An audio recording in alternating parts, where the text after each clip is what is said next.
Hello everyone. During this video I will tell you about dogfighting and tips and tricks and generally just the tactics I use to win dogfights. I made a video before, but this time I want to go somewhat more deeper inside the logic and tactics and pretty much everything you need to know. So without further ado, let's start. Dogfighting is all about knowledge, experience, skill and dedication. In various situations you will have to outsmart your opponents in order to gain the upper hand in battle. First, let's talk about an important tip. Use /DL to see important information regarding the status of your rustler. Once you've typed /DL, a little menu pops up, and in that menu you can see the following: the health of your rustler, the altitude, and the position of your rustler. More information is displayed, but we don't need it at this point. First, you need to understand what energy fighting is and how it works. Every single fighter aircraft that has been built to combat other fighter aircraft utilizes energy fighting in combat, whether you are aware of it or not.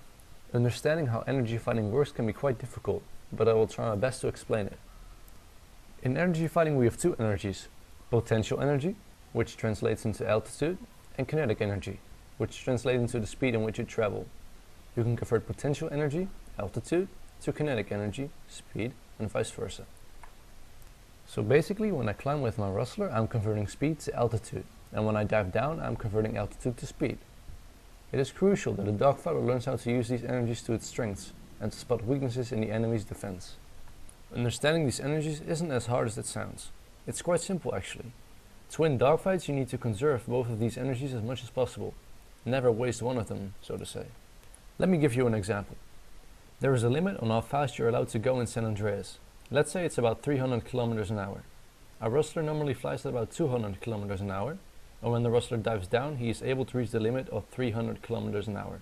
However, if the rustler keeps diving down he will not gain any speed anymore, since the rustler has reached the speed limit. So all the altitude after this point is practically wasted, since the rustler doesn't convert altitude into speed anymore. The same applies when you fly straight after a dive.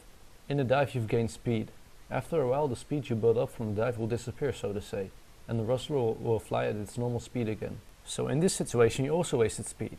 A very simple solution is to pull up right after a dive. In a dive you gain speed, which you're now converting into altitude. So at this point you've conserved these two energies very well. I'm realizing that it might sound strange, so I will show you a video explaining how it works. Now, in this clip you see an enemy behind me. We both have the same potential energy, altitude, and kinetic energy, speed. So, in order to shake him off, I need to get on his tail, obviously. How will I do that? In order to shake him off, I need to have an advantage over him and get on his tail. Here I'm trying to get an altitude advantage over him by converting my speed into altitude.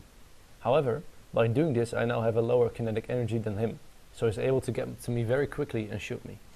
Now in this clip we have the same situation. An enemy is behind me and we both have the same kinetic energy and potential energy.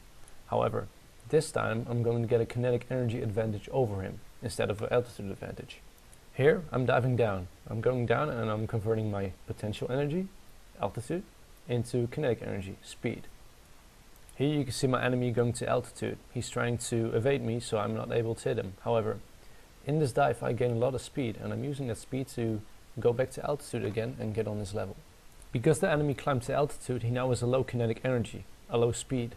Because of this he is now stalling and he is forced to dive down and get more speed. Now I can very easily get on his tail, and the tables have turned in this battle. Now I can explain dogfighting all day, but the most important thing is that you realize what you're doing wrong or right in each battle. It doesn't matter what the outcome of that battle is. If you win a dogfight, think back on what you did right and how you won it. If you lose a dogfight, think of what mistakes you have made and learn from those mistakes. Hopefully you learned something from my explanation regarding dogfighting. I am aware that it still might be hard to understand, so if you have any questions I'm happy to answer them. I might even make more videos if needed. Thanks for watching guys, and until next time.